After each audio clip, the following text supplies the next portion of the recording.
बिस्मिल्लाहिर्रहमानिर्रहीम हामिदन व मुसल्लियन अम्मा बाद। सामईन किराम व नाज़रीन एज़ाम, आप अहकाम व मसाइल से मुताल्लिक़ क्लिप सुन रहे हैं, अपनी शरई मालूमात में इजाफ़ा कर रहे हैं। अल्लाह ताला हम सबको शरीयत पर चलने वाला बनाए।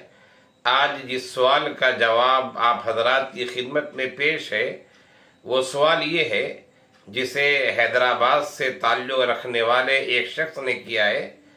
सवाल ये है कि मुफ्ती साहब ज़रा ये बताइए कि एक आदमी है जो बच्चों को ट्यूशन पढ़ाता है, लेकिन बच्चों के जो गार्जियन हैं, सरपरस्त हैं, या बच्चों के जो वालिदैन हैं, उनकी जो आमदनी है वो हराम आमदनी है।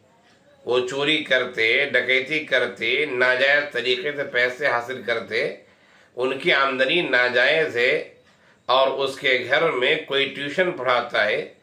उस ट्यूशन की उजरत जो उसे दी जाती है उसी हराम आमदनी से दी जाती है।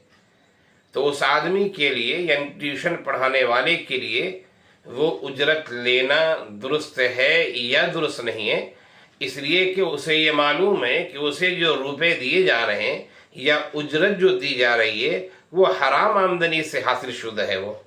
तो वो क्या करे? क्या उसके लिए ट्यूशन पढ़ाने के बदले में वो रकम लेना जायज़ है या जायज़ नहीं है? ज़रा शरई रहनुमाई फरमाएं। तो इस सिलसिले में फ़ुक़हा किराम ने वज़ाहत की है।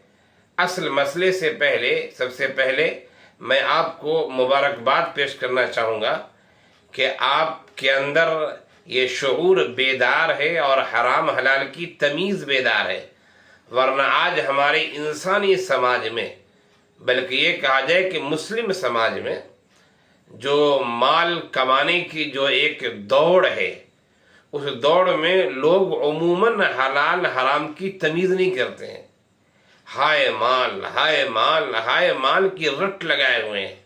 माल आना चाहिए, खूब कमा भी रहे हैं, परेशान भी हैं, आमदनी बढ़ भी रही है, खर्च भी हो रही, परेशान भी हैं, लेकिन उन्हें हलाल हराम की तमीज़ की तौफीक नहीं मिल रही है। तो आप काबिल मुबारकबाद हैं, आप ट्यूशन पढ़ाने वाले हैं।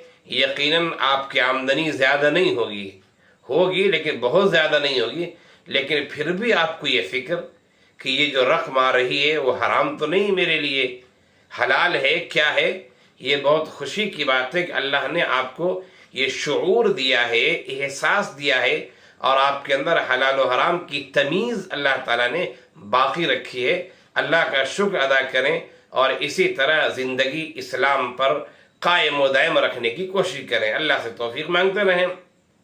अब आइए मसले की तरफ कि ट्यूशन पढ़ा रहा है एक आदमी, और उसे जो उजरत मिल रही है, उसके जिस बच्चों को ट्यूशन पढ़ाया जा रहा है उसके वालिदैन जो दे रहे हैं पैसे, वो हराम आमदनी से दे रहे हैं। तो क्या दुरुस्त है या दुरुस्त नहीं है?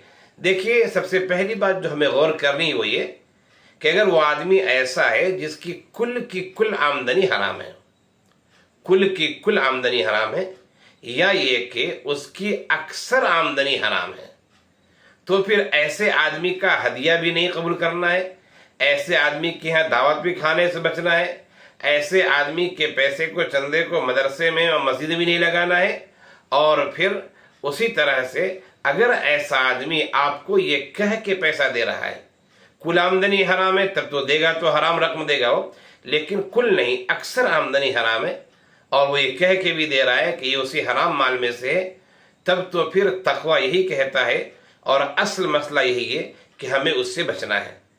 हमें ऐसी जगह ट्यूशन पढ़ाने को छोड़ देना है, और ऐसी जगह ट्यूशन नहीं पढ़ाना है हमें। हाँ, ऐसी आमदनी है कि हराम भी है, हलाल भी है।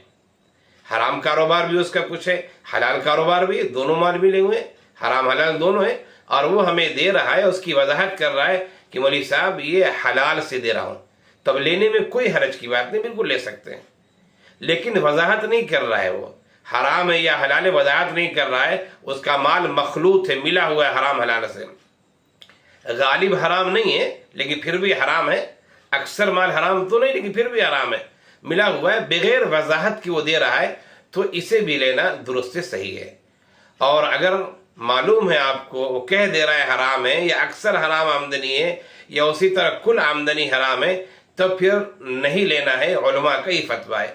ہاں تھوڑی گنجائش ملتی ہے، حضرت امام کرخی علیہ الرحمہ، کرخی علیہ الرحمہ نے یہ بات کہی ہے کہ دو طریقے کی چیزیں ہیں، ایک یہ کہ ہدیہ تحفہ وغیرہ دے رہا ہے، ایسا آدمی دعوت کر رہا ہے اور دینی مدارس وغیرہ میں اور دینی چیزوں میں چندے دے رہا ہے، تب تو اسے نہیں لینا ہے۔ لیکن کرخی علیہ الرحمہ بہت بڑے فقیہ ہیں، امام کرخی علیہ الرحمہ، انہوں نے یہ بات کہی ہے کہ اگر مالی معاملات ہے، مالی معاملات ہے یعنی خرید و فروخت کا معاملہ ہے، اجرت وغیرہ دینے کا معاملہ ہے، تو پھر اجرت حرام آمدنی سے، یعنی جس کا تذکرہ کیا گیا ہے سوال میں، اس سے اجرت لی جا سکتی، لینے کی گنجائش ہے۔ یعنی بہتر تو یہی ہے، بہتر تو یہی ہے کہ وہ آمدنی نہ لی جائے، وہاں ٹیوشن پڑھنا چھوڑ دے آدمی، یا جو بھی مزدوری آ رہی ہے چھوڑ دے اسے، وہاں کام نہ کرے۔ لیکن تھوڑی گنجائش ہے، وہ امام کرخی بہت بڑے فقیہ ہے، ان کے لحاظ سے کہ اگر مالی معاملات ہے، خرید فروخت کا معاملہ ہے، کرایہ دینا ہے، اجرت دینا ہے، تو اس سلسلے میں اس مال سے لیا جا سکتا ہے۔ گویا کہ تھوڑی گنجائش رہی، لیکن تقویٰ یہی ہے، طہارت یہی ہے، پاکیزگی یہی ہے کہ بچا جائے، ایسی جگہ کو چھوڑ دیا جائے، اور چھوڑنے سے پہلے اس آدمی کو ترغیب بھی دلائیں، کہیں کہ بھائی یہ آمدنی آپ کی درست نہیں ہے، اسی وجہ سے میں ٹیوشن پڑھانا چھوڑ رہا ہوں آپ کے یہاں، اس لیے کہ مال لینا جائز نہیں ہے۔ شاید آپ کی نصیحت سے، آپ کے سمجھانے سے وہ حرام کاروبار چھوڑ دے۔ اللہ تعالیٰ کس کی وجہ سے توفیق دے دے وہ کوئی نہیں جانتا ہے، اس لیے یوں ہی آپ ٹیوشن پڑھانا چھوڑ دیں، بلکہ وضاحت کریں، انہیں سمجھائیں، پھر اگر وہ مان لیں تو اچھی بات ہے۔ اللہ تعالیٰ ہم سب کو شریعت پر چلنے والا بنائے، آمین یا رب العالمین۔